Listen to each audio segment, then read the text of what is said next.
சிவாயா YouTubers அன்பர்களுக்கு இனிய காலை வணக்கம். 11th ஸ்டாண்டர்ட் ஸ்டூடெண்ட்ஸ் கவனிங்க. எடுத்துக்காட்டு 4 இன்றைக்கி நம்ம கணக்கியல் சமன்பாட்டில் பார்க்கணும். அன்பு ரொக்கம் 20,000, சரக்குகள் 12,000, இயந்திரம் 8,000 தொழில் தொடங்கினார். ரைட்டுங்களா? அப்போது முதல் கணக்கை பார்க்கணும். ரொக்கம் வந்து பார்க்கணும், சரக்கிருப்பு பார்க்கணும். எல்லாத்துலேயுமே ப்ளஸ் பண்ணி போடும். கணக்கை பாருங்கள். சொத்துக்களில் ரொக்கம் சைடு ப்ளஸ் 20,000, சரக்கிருப்பு ப்ளஸ் 12,000, இயந்திரம் ப்ளஸ் 8,000. அப்போ நமக்கு முதல் எவ்வளவு? ப்ளஸ் 40,000. ஓகேங்களா? அடுத்து ரெண்டாவது பாருங்கள். ரமணியிடமிருந்து கடனுக்கு சரக்கு வாங்கியது. சரக்கு வாங்கியிருக்கோம். அப்போது சரக்கிருப்பில் 7,000 என்ன செய்யும்? அதிகரிக்கும். நமக்கு பொறுப்புகளும் என்ன செய்யும்? 7,000 அதிகரிக்கும். பாருங்கள். கடன் கொள்முதல் சரக்கிருப்பு 7,000 அதிகரிக்கும். கடன் நீந்தோர், அப்போ அதுவும் நமக்கு என்ன செய்யும்? அதிகரிக்கும். அப்போ நம்ம இந்த சமன்பாடு நம்ம போற்ற வேண்டியதான். அடுத்து ரமணியின் கணக்கு தீர்க்கப்பட்டது. கணக்கு பாருங்கள். ரமணிக்கு 6,900 கொடுத்து, அவங்கக்கிட்ட நம்ம வாங்கினது 7,000, 6,900 கொடுத்து கணக்கு முழுவதும் என்ன செஞ்சிச்சு? தீர்க்கப்பட்டது. அப்போ ரொக்கமாக கொடுத்துருக்கோம். அப்போ ரொக்கத்தில் வந்து 6,900 நம்ம மைனஸ் பண்ணி காட்டுவோம். கவனிங்க. ரொக்கத்தில் 6,900 மைனஸ் பண்ணி காட்டுவோம். முதல் நமக்கு வந்து நம்ம 100 ரூபா வந்து நம்ம லாபத்தில் தான் கொடுத்துருக்கோம். அப்போ ப்ளஸ் 100.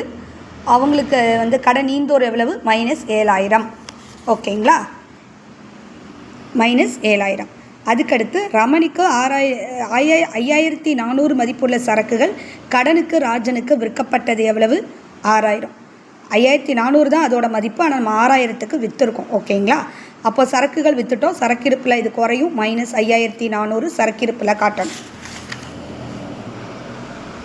கவனிங்க. 5,400 சரக்கிருப்பு எவ்வளவு மதிப்புள்ள இது? கடனாளிக்கு நம்ம எவ்வளோ மதிப்புள்ளது? 6,000 மதிப்புள்ளது.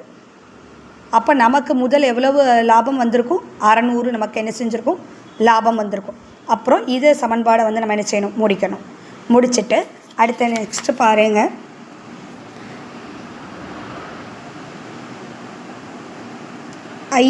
ராஜனிடமிருந்து 5,800 பெற்றுக்கொண்டு அவரது கணக்கு முடிக்கப்பட்டது. ஏற்கனவே ராஜனுக்கு நம்ம என்ன பண்ணியிருக்கோம்? 6,000க்கு விற்றுருக்கோம். 5,800 பெற்றுக்கொண்டு, அப்போ 200 நமக்கு முதல்ல குறையும். ரொக்கத்தில் 5,800 நமக்கு என்ன செய்யணும்? ப்ளஸ் பண்ணி காட்டும். 5,800 எவ்வளவு மதிப்புள்ள சரக்கு?